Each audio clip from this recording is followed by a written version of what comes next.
San Francisco, 25 years ago.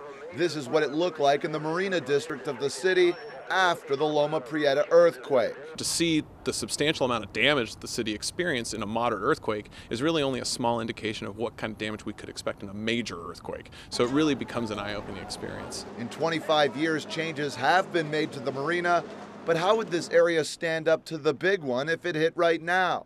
We asked San Francisco Supervisor Mark Farrell. We'll see. I mean, it depends on so many things, what fault it hits, what areas. I think the Marina is so much better off than we were years ago. As for recent changes, number one, a soft story ordinance is now in place citywide, requiring that wood frame building owners who haven't gotten their building evaluated do so and get it retrofitted, a process that could cost anywhere from $60,000 to $130,000 per building. So I think that's the primary challenge, is making sure that people really understand that we are not safe from earthquakes.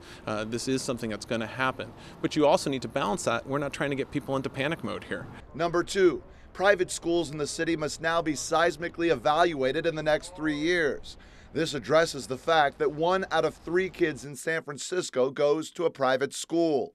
We have to remind ourselves, remind our residents that certainly an earthquake is going to come again. This is not just a part of our past, it will be part of our future. And we need to do all we can as a city to be prepared. Finally, underground changes have been made. PG&E has replaced gas lines with a type of pipe that is resilient to ground movement. Still, though, there is a fear of the unknown. I think every time a small earthquake hits and we feel it, there are people like myself that remember that '89 earthquake. It wakes me up in a heartbeat when we have a 3.0 hit because of the fear of, I don't know how long this is going to last, I don't know how strong it's going to get, and we're helpless when it happens. First of all, it's not if, it's when. I mean, we know this is going to happen.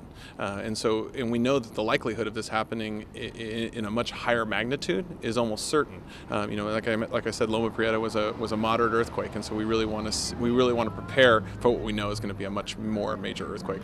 J.R. Stone, KRON 4 News.